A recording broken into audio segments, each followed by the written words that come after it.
नमस्कार, मैं हूं पूजा वशिष्ठ और आपने लॉग इन किया है one India Hindi YouTube channel. राष्ट्रपति पद के चुनाव के साथ ही संसद के मॉनसून सत्र की शुरुआत हो गई।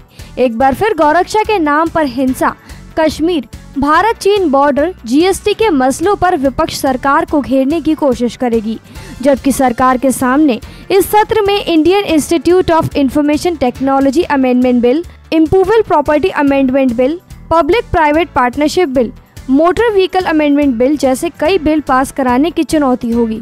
मॉनसून सत्र 11 अगस्त तक चलेगा। पीएम नरेंद्र मोदी ने सत्र आरंभ होने से पहले मीडिया को संबोधित करते हुए कहा कि किट इंडिया मूवमेंट के 75 साल हो रहे हैं। इस समय लोगों के प्रतिनिधियों को राष्ट्रपति और उपराष्ट्रपति चुनने का मौका मिला है। आइए जानते हैं मॉनसून सत्र शुरू होने से पहले पीएम मोदी ने क्या संदेश दिया। मॉनसून सत्र का प्रारंभ हो रहा है।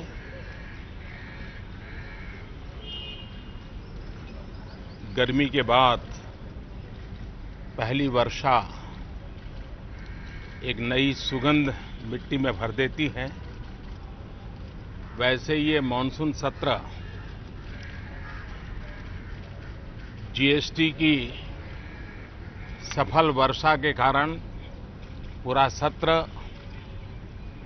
नई सुगंध और नए उमंग से भरा हुआ होगा।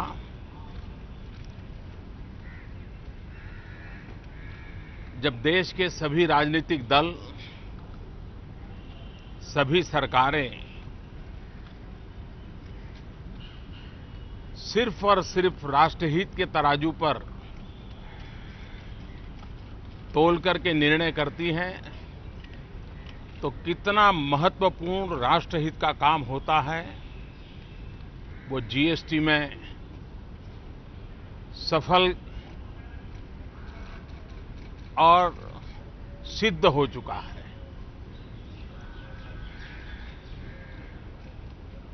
ग्रोइंग स्ट्रॉन्गर टुगेदर,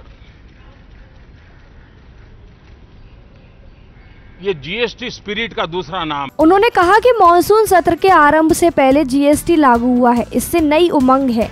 उन्होंने उम्मीद जताई कि सभी राजनीतिक दल और सांसद राष्ट्रहित को ध्यान में रखते हुए चर्चा करेंगे और अहम फैसले लेंगे।